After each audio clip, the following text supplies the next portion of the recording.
Bismillahirrahmanirrahim. Assalamualaikum warahmatullahi wabarakatuh. Al-Fatihah ila ruhi sayyidina habibina wa syafi'ina rasulillah Sayyidina Muhammad ibn Abdillah sallallahu alaihi wa ala alihi wa ashabihi wa azwajihi wa dhurriyyatihi أن الله يعلي درجاتهم في الجنة وينفعنا بأسرارهم وأنوارهم وعلومهم ونفحاتهم وبركاتهم في الدين والدنيا والآخرة ويجعلنا من حسبهم ويرزقنا محبتهم ويتوفنا على ملتهم ويحشرنا في زمرتهم بالعافية وسلامة لهم الفاتحة أعوذ بالله من الشيطان الرجيم بسم الله الرحمن الرحيم الحمد لله رب العالمين الرحمن الرحيم مالك يوم الدين إياك نعبد وإياك نستعين اهدنا الصراط المستقيم صراط الذين أنعمت عليهم غير المغضوب عليهم ولا الضالين آمين بسم الله الرحمن الرحيم نويت تعلم وتعليما وتذكرا وتذكيرا والنفع والانتفاع والإفادة والاستفادة والحث على التمسك بكتاب الله وسنة رسول الله صلى الله عليه وسلم ودعاء إلى الهدى والدلالة على الخير ابتغاء مرضاته وقربه وثوابه وحسن الخاتمة مع اللطف العافية وصلاح العاقبة.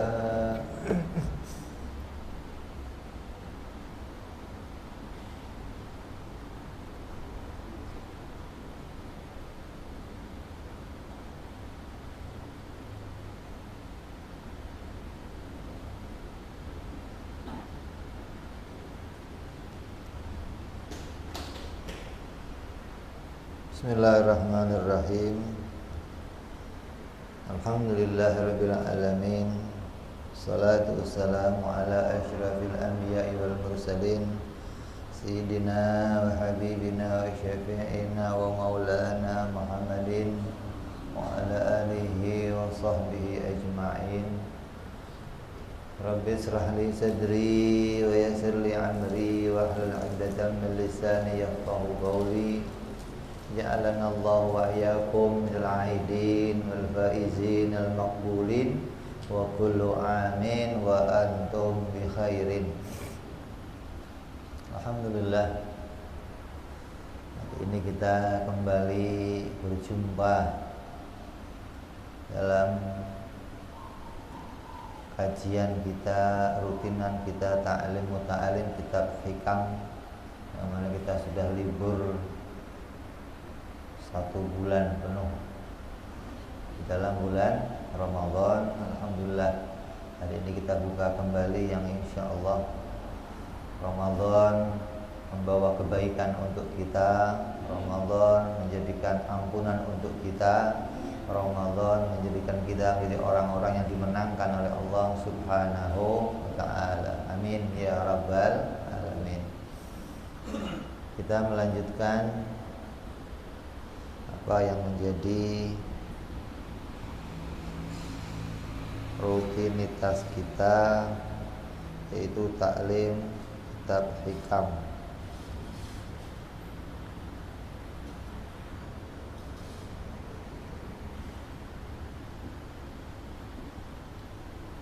Sampai pada apa kita?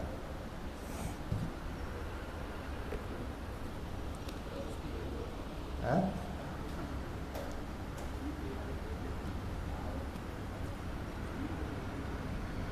Terakhir 132, apa sekarang?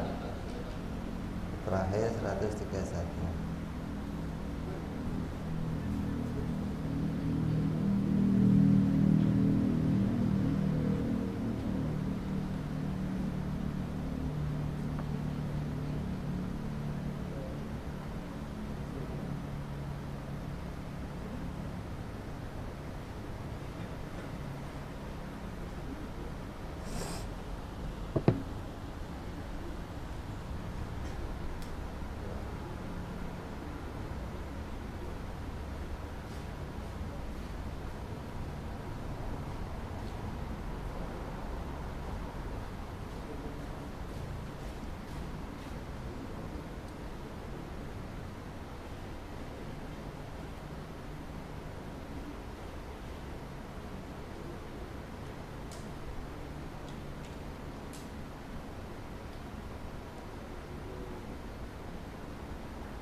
Qala Habibul Imam Ibnu Athaillah radhiyallahu ta'ala anhu wa ardhahu wa nafa'ana bihi wa bi ulumihi fid dharain. Allahumma iftah qulubana futuhal arifin. Iftah alaina bi'idmatika wa ansur alaina birahmatika ya arhamar rahimin. Ila an qal idza alimta anna syaitana la yaghfulu anka fala taghful anta amman nasiyatu, yang artinya seandainya engkau mengetahui bahwa setan tidak pernah sekejap pun lupa kepadamu, maka janganlah sekejap pun engkau lupa kepada Allah, yang mana nasibmu berada di dalam kekuasaan Allah.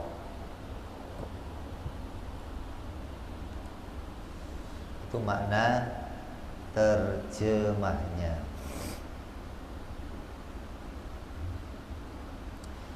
Maka berkata pensyarah kitab Hikam, jika engkau telah mengetahui bahwa setan tidak pernah lupa mengganggumu dalam 24 jam,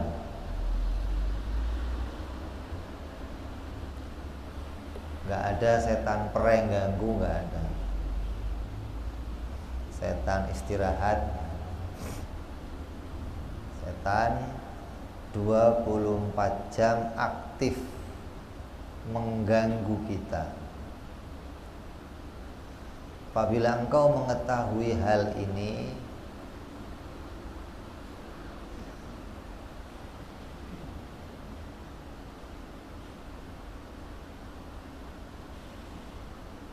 maka seharusnya kita punya cara untuk mengatasinya.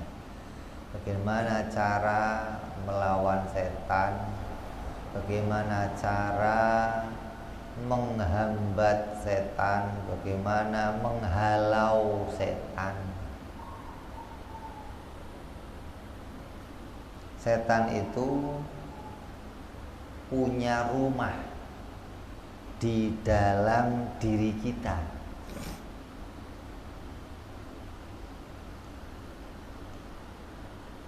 Jadi Allah menyiapkan tempat untuk setan dalam diri kita. Tiap-tiap manusia itu disiapkan satu ruangan, yang ruangan itu khusus untuk parkirnya setan. Maka yang dibersihkan dari ruangan-ruangan itu hanyalah para nabi. Maka semua nabi-nabi itu bersih tuh. Nggak bisa setan parkir di dalam dirinya. Digambarkan ketika Nabi Muhammad SAW masih kecil, ada peristiwa apa? Pembelahan dada. Itu pembelahan itu adalah isyarah yang memberitakan khusus bahwa semua nabi-nabinya Allah itu dibersihkan dari tempat parkirnya setan, hingga nggak mungkin setan membisikkan sesuatu kepada mereka, nggak mungkin.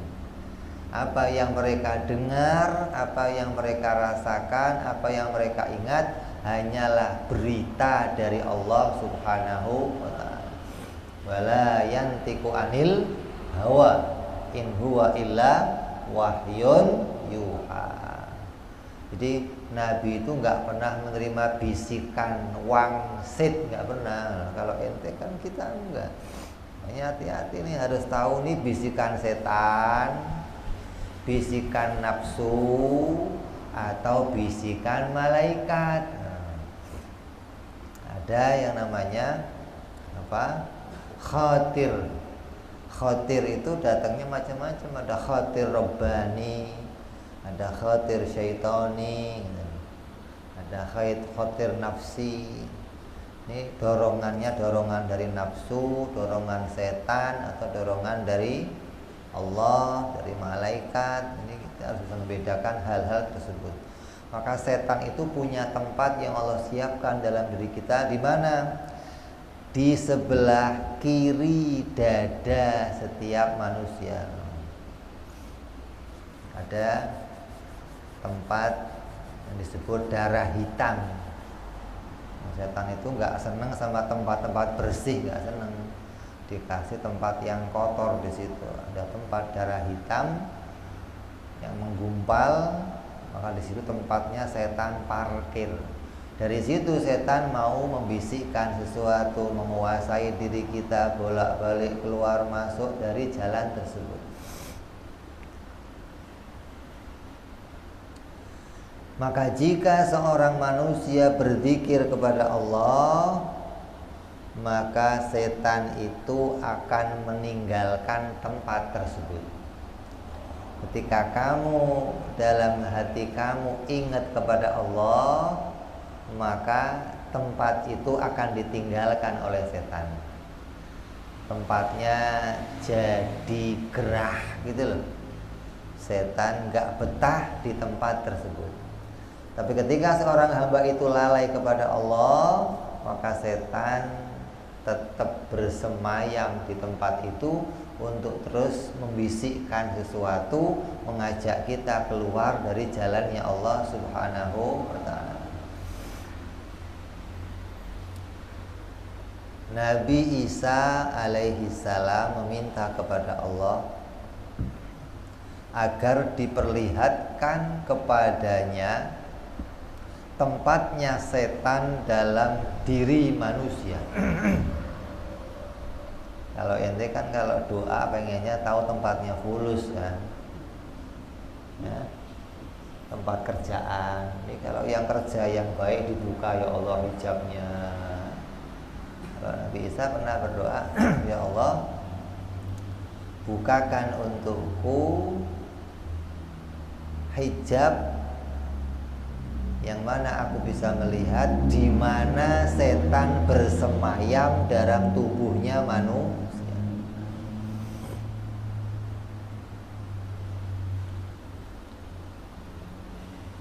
Maka dibukalah hijabnya oleh Allah.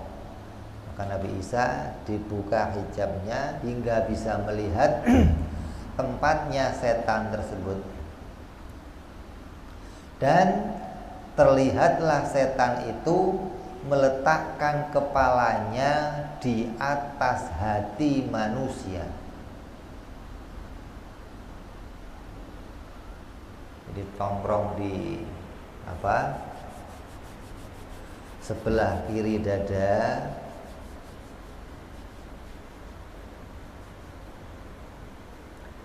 Nanti kepalanya diletakkan di hati kamu untuk bisikin. Diduduknya di situ, nanti hatinya kepalanya itu nongkrongnya, nyendernya, bantalannya dah gitu loh. Itu di hatinya manusia.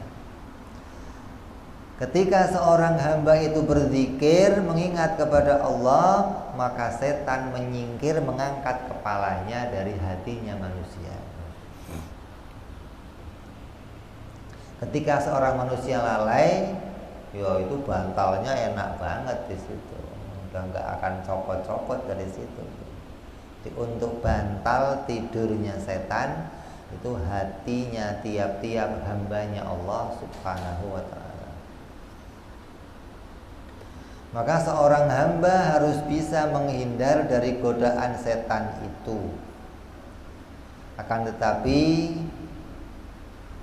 kalau kita hanya mengurus gangguan setan saja, maka akan hilang fokus kita pada makna dan hakikat ibadah yang sedang kita kerjakan untuk menghambakan diri kepada Allah Subhanahu wa ta'ala.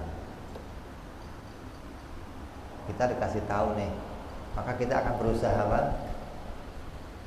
Bagaimana caranya mengangkat setan dari diri kita. Kalau kita mikirin gimana caranya setan minggir, setan gak masuk, maka itu akan jadi menghambat kita dalam tujuan mengingat Allah Subhanahu wa ta'ala. Yang diingat akhirnya gimana setan minggir, gimana setan gak ganggu, gimana setan gak mendekat. Hilang fokus kita untuk mengingat kepada Allah Subhanahu wa ta'ala. Kamu boleh tanya kepada agama-agama lain, dari mulai Bali, ya, Jawa Timur, terus Kalimantan, Papua, di Indonesia aja lah, nggak usah ke luar dunia, nggak usah. Itu orang-orang yang nyembah selain Allah itu selalu mengadakan sesajen, khususnya orang-orang Bali, orang-orang apa itu yang mayatnya taruh di pohon-pohon itu apa itu? Toraja.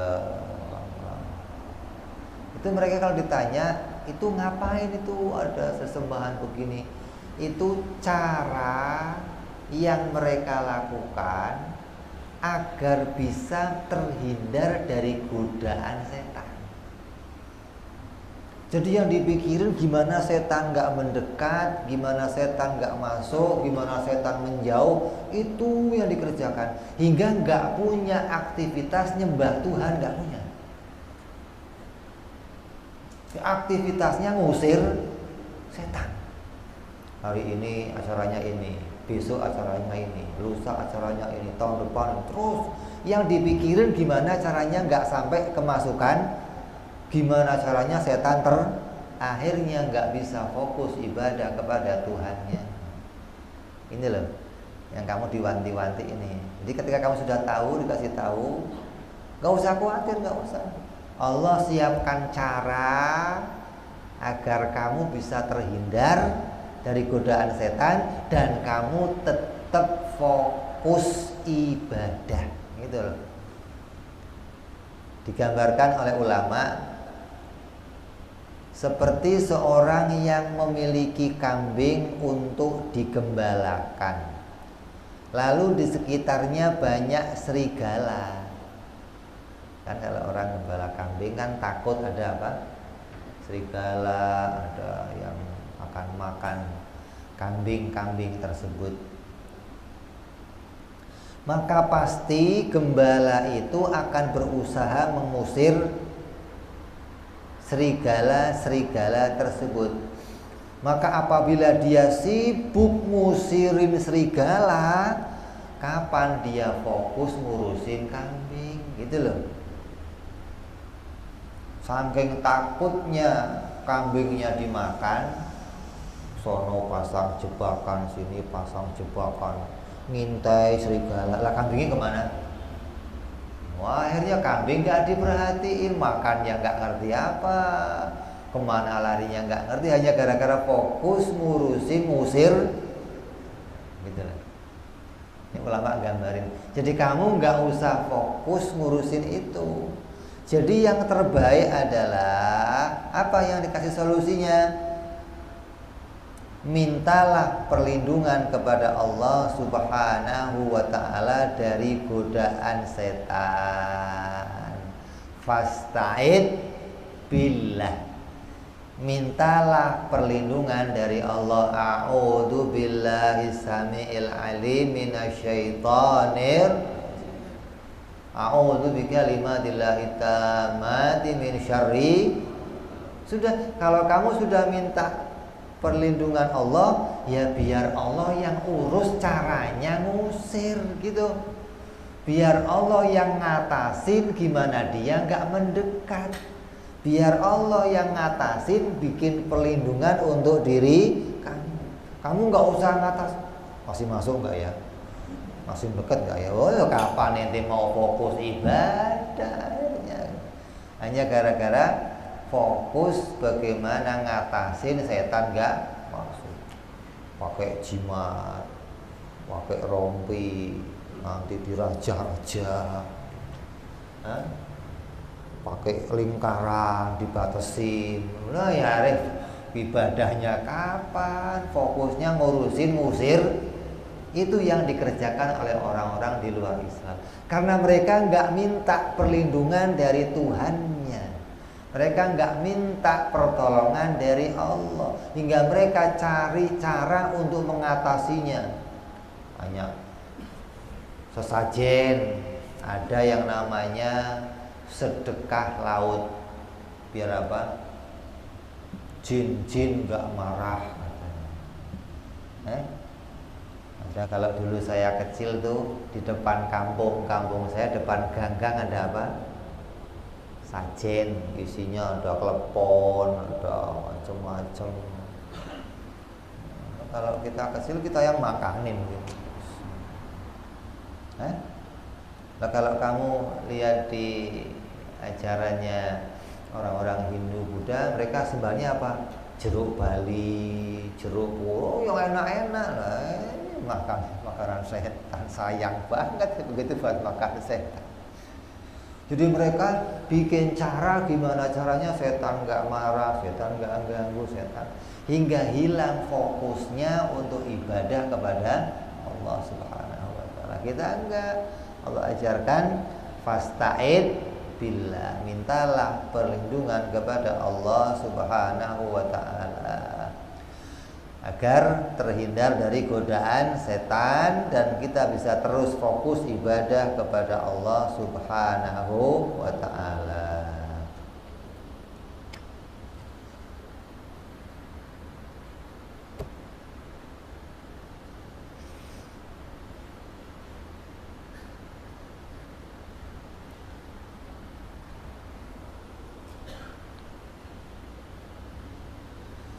Maka diceritakan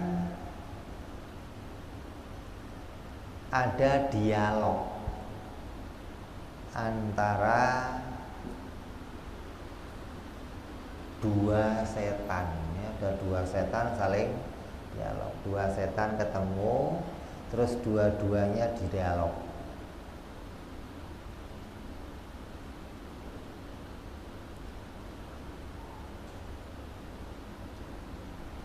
Dua setan ini ditugaskan oleh iblis. Iblis itu rajanya setan. Setan itu ya satu kelompok semuanya. Setan itu bisa disebutkan sifat gitu loh.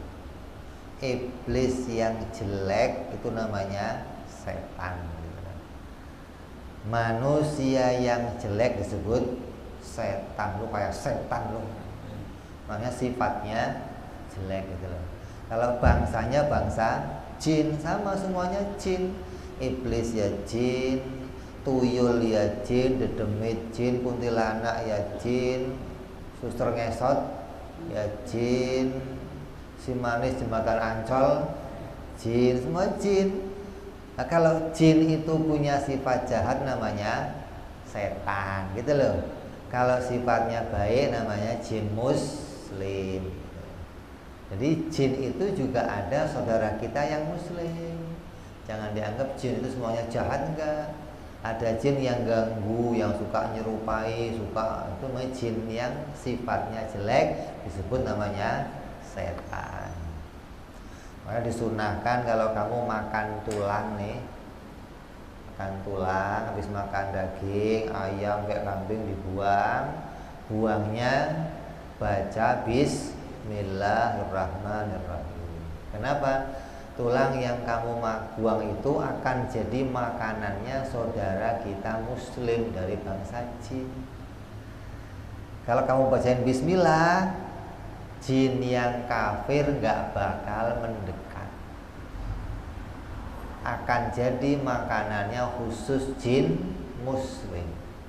Tapi kalau kamu gak baca Bismillah, kamu buang, rebutan. jin kafir ikut memakan, jin muslim ikut mengambil. Maka disunahkan kalau buang sesuatu yang seperti itu baca Bismillahirrahmanirrahim. Maka digambarkan di sini ada dua setan, dua jin saling berjumpa.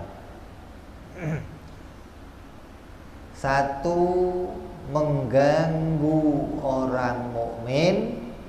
Ini dua-duanya jinnya kafir semua, setan semua. Satunya mengganggu orang muslim.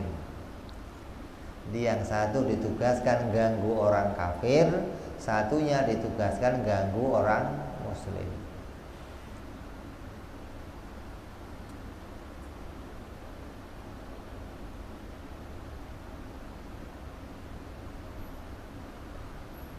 Jin yang ganggu orang muslim, orang mukmin, dia dalam keadaan tubuh yang kurus, rambut yang acak-acakan, pakaian yang enggak terurus. Sedangkan jin yang mengganggu orang kafir dalam keadaan badannya gemuk, rambutnya rapi, pakaiannya perlinting. Nah, ini. Maka berkata setan yang mengganggu orang kafir, kenapa kok kamu kelihatan kurus begitu sekarang, gak kayak dulu? Dulu kamu juga keren, kenapa sekarang kurus? Rambutnya acak-acakan, pakaian kumel begitu, kacau lah kamu kelihatannya.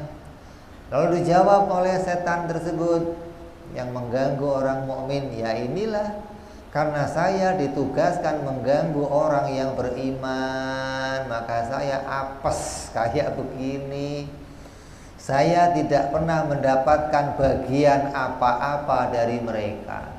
Andai mereka makan, mereka baca bismillah, maka yang mereka makan saya nggak bisa ikut ambil bagian. Kamu makan nih, bismillah. Maka jin nggak bisa, setan itu nggak bisa ikut makan yang kamu makan. Mau tulang pakai bismillah, maka saat tulangnya dia nggak bisa ikut makan. Apa nggak apes beneran? Saat tulangnya nggak bisa ikut makan, apalagi dagingnya. Tapi kalau nggak baca bismillah, wah itu santapan untuk mereka. Kalau mereka mau minum, mereka baca bismillah, sehingga aku tidak mendapatkan bagian apapun dari mereka. Kalau mereka mau berpakaian, baca bismillah. Mereka mau menyisir, mereka mau keluar rumah, hingga jin-jin atau setan-setan kafir itu nggak mendapatkan bagian apapun untuk bisa mengganggu seorang mukmin. Gimana kok nggak terganggu? Allah yang bikin perlindungan, kamu nggak usah mikirin. Tugasnya apa? Fasta'id billah, minta perlindungan dari Allah. A'udzubillahi minasyaitonirrajim. Bismillahirrahmanirrahim. Maka mereka akan terhindar, menjauh dari apa yang direzekikan oleh Allah kepada diri kita. Maka dari itu selalulah minta perlindungan dari Allah dan selalu berzikir kepada Allah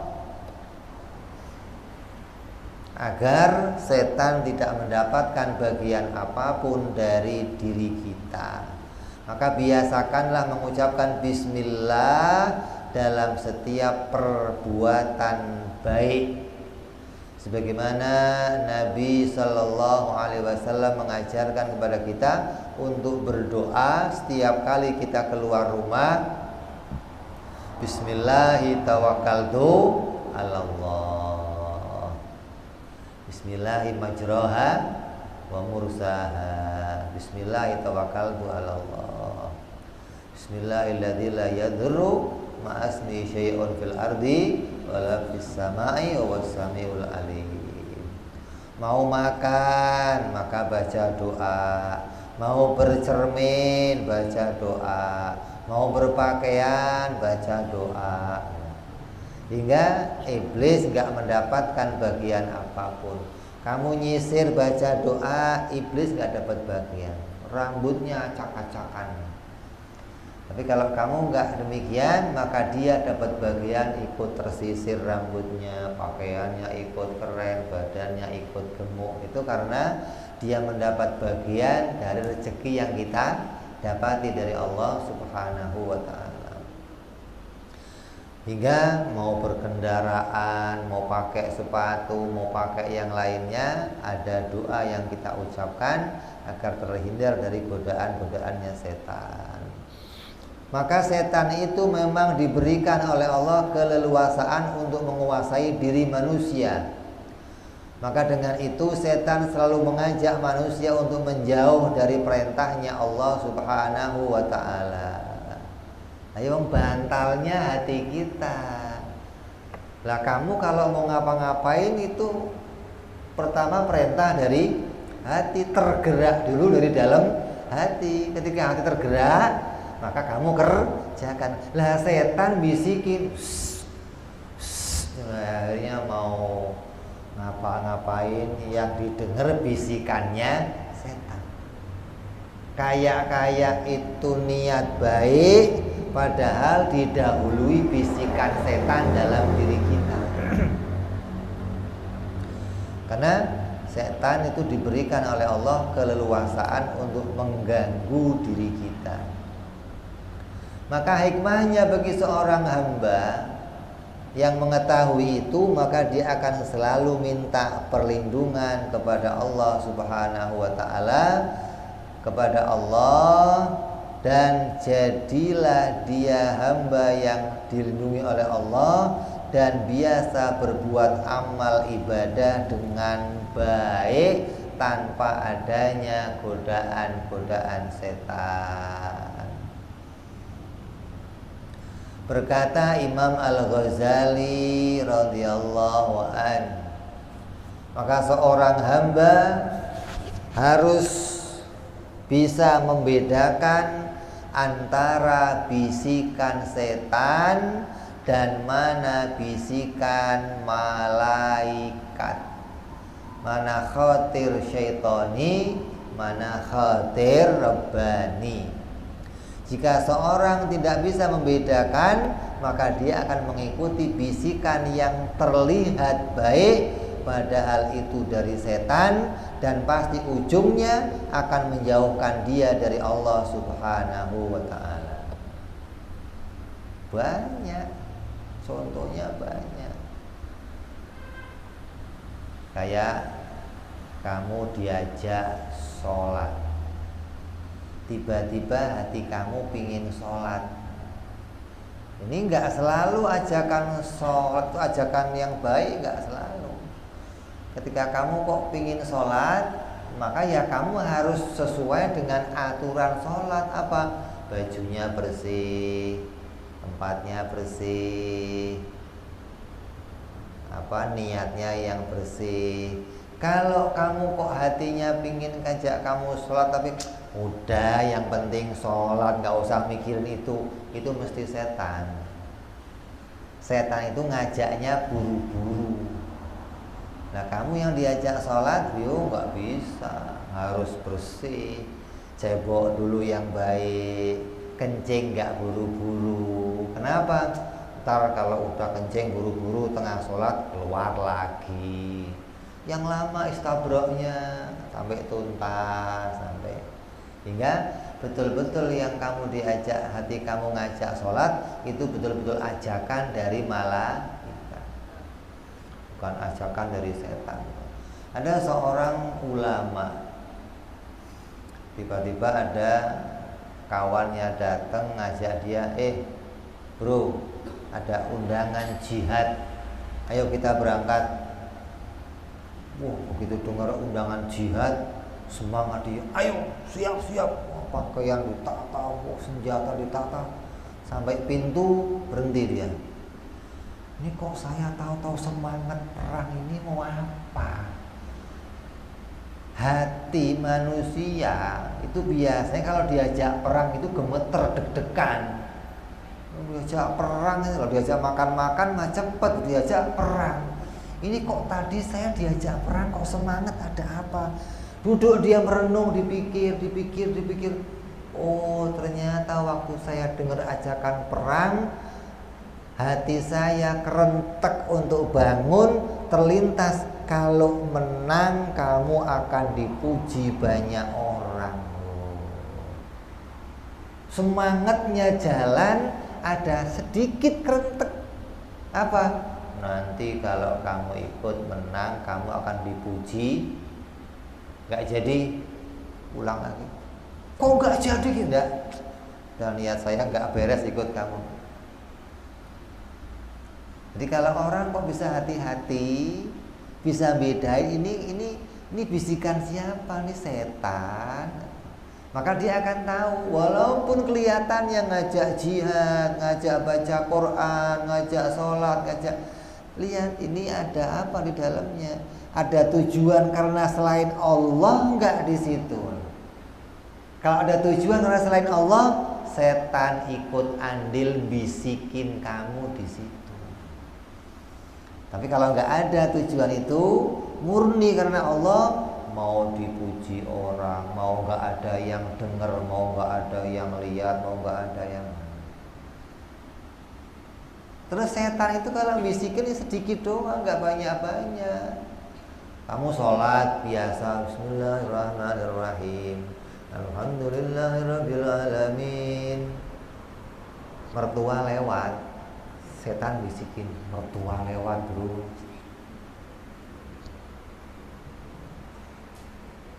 Kamu langsung kerentek, oh suaranya saya bagusin ah. Tadinya biasa, begitu bisikan calon mertua lewat, Maliki ya, di lain suaranya. Itu kecampur bisikan. Nah kalau kamu nggak bisa bedain ini, ya kamu akan terus. Oh, saya kan baik, kelihatannya baik, tapi sudah jadi tujuannya keluar dari keridhaan Allah, tercampur di situ dengan yang lain. Nabi Shallallahu Alaihi Wasallam bersabda, tidak ada satupun dari kalian, tidak ada satupun dari kalian kecuali pasti ada korin, ada setan pada diri kamu yang selalu mengiringinya. Setiap manusia itu punya korin, jin pendamping. Tinggal jin pendampingnya itu kafir atau mukmin, jinak atau liar. Kalau jin pendampingnya itu kafir, ya sudah, perjuangan kamu lebih berat. Kamu punya dua musuh sekarang. Musuh di dalam namanya nafsu, musuh di luar namanya setan. Yang selalu mengiringinya. Lalu sahabat bertanya, apakah engkau juga ada ya Rasulullah? Sahabat itu, lah ente ada gak ya Rasul korinnya? Jawab Nabi SAW, ya ada juga padaku, tapi dengan pertolongan Allah korin itu masuk Islam. Yang ngiringin Nabi Muslim, yang ngiringin Nabi kafir apa gak apes? Bener yang ngiringin. Hah? Yang ngiringin Nabi jadi masuk. Oh ya nikmat, dijaga, dapat keuntungan ikut Nabi, keuntungan dapat kebaikan dari Nabi. Makanya kalau sampai korin kita kok masuk Islam, ya wes kamu untung-untungnya orang. Tapi kalau korinnya tetap jadi jin kafir, ini akan selalu menggoda dalam diri kita. Tidak pernah setan lupa dan lalai atau bersantai dalam menggoda manusia. Gak ada. Karena setan itu, jin itu dari dedengkotnya yang namanya iblis sudah sumpah di hadapan Allah Subhanahu wa ta'ala untuk menggoda seluruh anak cucu Nabi Adam sampai hari kiamat. Gak pernah berhenti 24 jam. Ada yang bertanya, apakah setan itu pernah tidur atau istirahat? Jikalau setan itu pernah tidur, maka manusia akan bisa bersantai. Maka manusia akan ada waktu di mana dirinya nggak pernah ada kemauan untuk melakukan kemaksiatan. Akan penuh dengan kedamaian, penuh dengan ketenangan. Tapi Allah nggak pernah jadikan jin itu istirahat untuk menggoda manusia. Tapi ulama telah menceritakan bagaimana cara menghadapinya, yaitu dengan cara berzikir kepada Allah, minta lindung kepada Allah, maka setan akan berhenti menggoda. Dan jikalau kita lupa berzikir, maka setan akan kembali menggoda seseorang. Diceritakan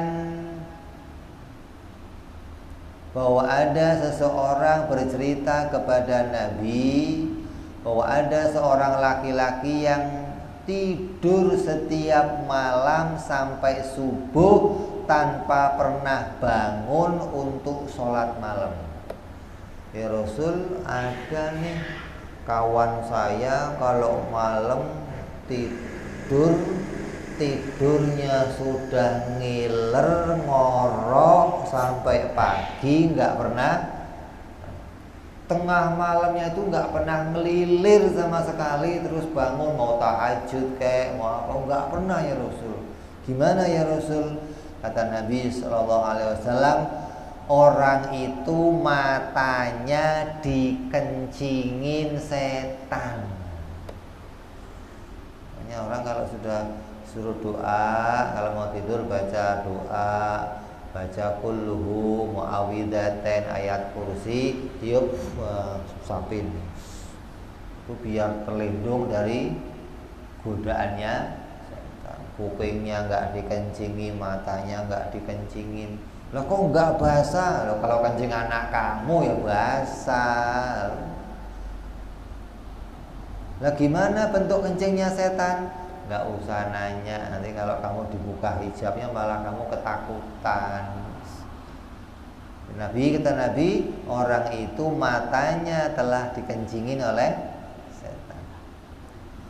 Bahkan di waktu kita tidur pun, nggak usah meleknya, ini tidur setan masih gangguin kita, bayangin. Terkadang pula lewat mimpi buruk yang membuat kita khawatir, takut, sehingga mengganggu ibadah kita. Ngimpi dimakan macan, ngimpi digigit ular, ngimpi jatuh dari jurang. Begitu bangun, ada apa tadi saya ngimpi? Aduh, khawatirnya sampai ke bawah hingga sholat kita termikirin. Kalau yang pintar ngecak nomor mah nggak terganggu, langsung dicak tadi. Tadi ngimpinya apa ya? Ada kucing lari nabrak ember, kucing kakinya 4, ember bundar 4-0, berarti itu lain. Itu tukang ngecak yang begitu. Nah, kalau orang yang nggak pintar ngecak akan khawatir dirinya, ada apa? Saya ngimpi kok begini, ada apa? Padahal itu gangguan dari setan. Maka mantapkanlah penghambaanmu kepada Allah dan serahkan dirimu kepada Allah, dan selalu berlindunglah kepada Allah dari godaan setan, maka akan selamat dirimu dari godaan setan. Kalau kita kembalikan kepada makna tauhid, setan itu gak punya asar apa-apa. Dia mau coba godain kita juga gak ada asarnya kalau kita dilindungi oleh Allah Subhanahu wa ta'ala. Allah berfirman dalam Al-Quran dalam surat An-Nahl ayat 99, innahu laisa lahu sultanun 'alal ladzina amanu wa 'ala rabbihim yatawakkalun. Sungguhnya setan tidak ada kekuasaannya atas orang-orang yang beriman dan orang-orang yang bertawakal kepada Tuhannya. Gak ada akarnya, gak ada. Gak bisa berbuat apa-apa dia kalau kita berlindung kepada. Tapi kalau kita ngandelin diri kita, ngandelin jimat kita, ngandelin diri, maka itu nggak akan ada gunanya. Maka siapa yang bisa mewujudkan tawakal pada dirinya kepada Allah, maka pasti setan nggak akan bisa mengganggunya. Di Quran setannya ngomong, akan saya ganggu semua manusia kecuali yang ikhlas. Kecuali yang ikhlas maknanya apa? Yang muwahhidin, yang ibadahnya hanya karena Engkau ya Allah. Kalau di hatinya ada nilai pingin ibadah untuk selainmu ya Allah, saya mesti goda. Saya mesti goda. Perempuan pakai kerudung, setan godanya apa? Pakai kerudung, ngapain buka? Gak ada setan goblok itu goda begitu. Gak ada setan begitu. Godanya gimana? Pakai kerudung kok kayak orang kampung gitu. Naikin dikit dong, kasih model dong. Ya orang sekarang kerudungnya ke sono kemari, naik ke sini, miring ke sono. Itu setan itu. Pakai kerudung kok kayak TKW, lempeng aja begitu, jelek. Setan nggak nyuruh buka aja, enggak. Ada adzan, setan godain. Bisikannya apa? Nggak usah sholat, nggak ada. Apa bisikannya? Baru ada. Dikit doang. Oh baru ada. Bentar lagi ini loh. Kamunya mutusin sendiri karena bentar lagi nyambung. Komat baru setan tuh. Jadi pinter setan kalau goda kita. Maka kamu harus bisa bedain mana godaannya setan, mana itu bisikannya malah ikat yang ngajak kamu sholat, ngajak kamu maksiat, ngajak kamu ibadah, nolak ibadah. Harus bisa dibedakan. Kalau bisa bedain ini, kita akan bisa memilih jalan yang baik untuk ibadah kepada Allah Subhanahu wa ta'ala. Syaratnya apa? Ikhlas. Ibadahnya hanya murni karena Allah, nggak ada embel-embel karena manusia, karena yang lain, karena ini nggak ada.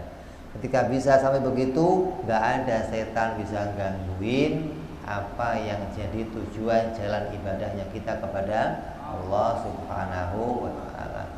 Mudah-mudahan kita semua ada dalam lindungannya Allah, dalam rahmatnya Allah, dalam karunia Allah, taufiknya Allah, inayahnya Allah, hingga kita selamat jadi ahli ibadah yang benar, yang lurus, yang mendapat keridhaannya Allah dunia sampai akhirat. Amin ya rabbal alamin. Wa ala niyatin shalah wa ila hadratin nabi. Al-Fatihah.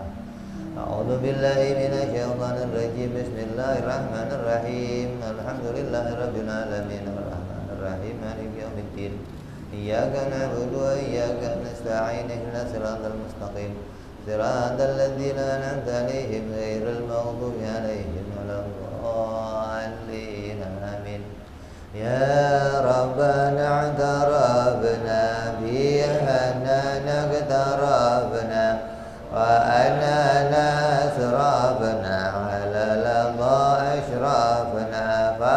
تب علينا توبة تغسل كل حوبة واستر لنا عوراتي وآمن رواتي واغفر لوالدينا ربي ومولودينا والآل والإخوان وسائر الهلان وكل ذي محبة أو جيرة أو صحبة والمسلمين أجمع آمين ربي اسمع وذلا وجودا منا لا باكتساب منا بالمصطفى رسولنا الله بكل سولي صلى وسلم ربي عليه عند الحب وآله وصحبه عدد تعصي صحبي والحمد لله بالبدء والتناهي سبحان ربك رب العزة عما يصفون سلام على المرسلين والحمد لله رب العالمين. Assalamualaikum warahmatullahi wabarakatuh.